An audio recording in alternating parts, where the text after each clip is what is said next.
Good morning everyone, Chris, Scott's Performance Tuning. Just doing a bit of Powercruise prep, got the van up on the hoist. Most of you would already know who follow the car. This car used to have 411 gears in it before it had the 6 litre in it. Obviously with 1,000 real horsepower, we don't need 411s are no good now. And for taking it to Powercruise with the stockies on the back, the burnout wheels, we're gonna not have enough gear ratio. So had another set of 345s that used to be in it, so I'm going to put 345 gears in it.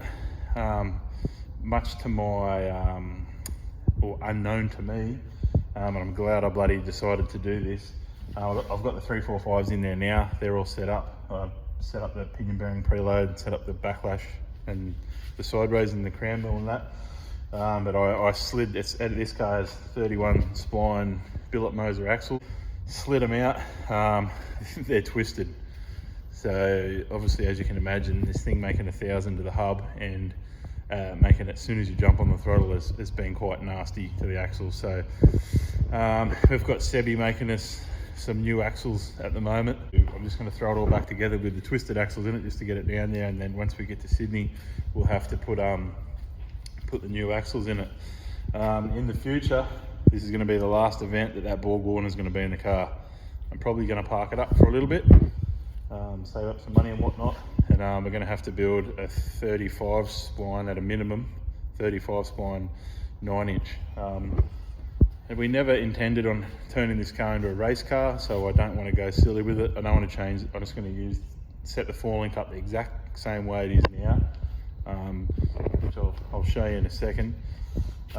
It's not a drag car, it's not a race car. I don't want to put a cage in it. I don't want to put a full tub in it. I don't want to back half the car.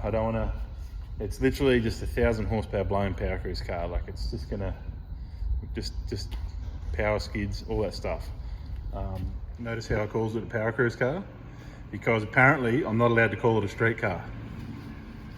Sure looks like a street car, but I got in trouble for calling it a street car. So sorry everyone, they got their knickers in a knot. It's not a street car. It's just a Powercruise car. So this is the other bad thing of having a Borg Warner diff. When you go to 9-inch, you can put, well, it has got 1350 unis in the shaft. That's 1350.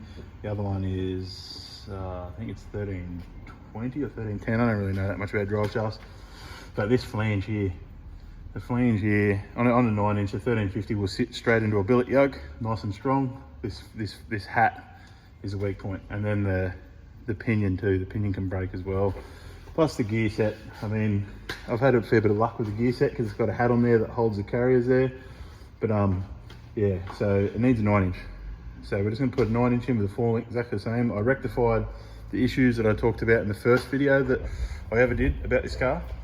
So I'm pretty happy with all that.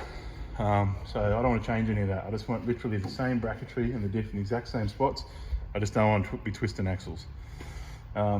Yeah, so, and I can fit a 275 60/15 on a 15 by 10 3.5 inch backspace, and on the no prep stuff when it had 530 horsepower, whatever, it was really fun, it worked really well. So if I can just put a 9-inch in it, I'll use it for the no prep because it's not going to hook like a prep track and bend the body.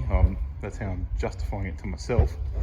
But at least I'll be able to use it a little bit then. Once again, still not a race car. I'll just take it there and have a bit of fun. Yeah, so I'll reuse the QA1 shocks, all the same. We had to make all this because it had drum brakes in the back of when I got it. So we had to remake a heap of stuff, but yeah. 9-inch to come. This will be the last event with the Borg Warner. Update on this. Everything is here to do this now. We just need to get time to get back onto it. So when we get back from Powercruise, I'm going to make a window, probably put me and the old man on it and just smash it out so we can get it back to Kyle. So there'll be a cool video coming of that, getting tuned up. This little thing has been a pain in our backside. Everything's perfect. He won off-street drags in it, that you would have seen in that video earlier. It just had a little crack in one of the bores. Being a factory 010 Chev block, they're 50 something years old now, whatever. Water in the backside of the water jackets after all these years, and the bore's just making that power factory block, and it just got a tiny little crack. Nothing's hurt, nothing's damaged. It's just just got a little warm, and we pressure tested it and found out that there was a little crack in the bore. So we've pulled all that out, pulled the rotating assembly all apart, and bought a Dart SHP block so we can put all these problems behind us. And then the rockers that we ordered a long time ago finally turned up. We ended up getting T&Ds, so we're going to put them on there at the same time. Except we used to have 1.5 and 1.6 ratio rockers. The T&D rockers we got are 1.6, 1.72s. So you can imagine that ratio with a cam that size has changed that quite a lot. So now we've decided to leave them on there.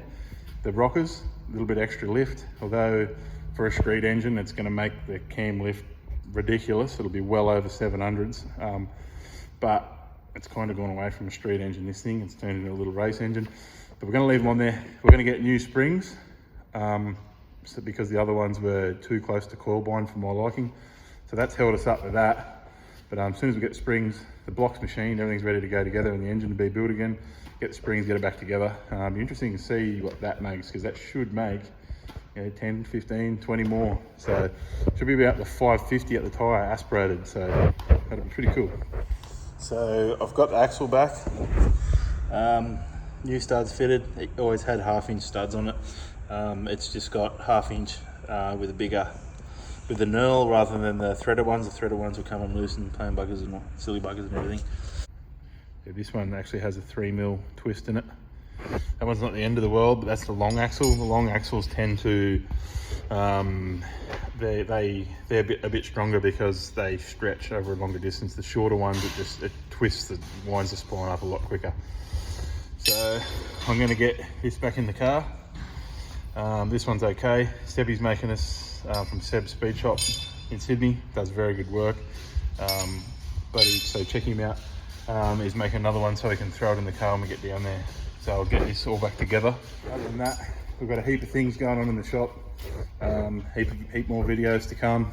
We're booked until the start of May. But don't be deterred from that, because we're still moving things and making things work wherever we can. So if anyone needs any tunes done or anything like that, be sure to still hit us up. But I was just saying it so that everyone understands we've got a heap more videos coming up. I'll see you later, and I'm gonna film Powercruise.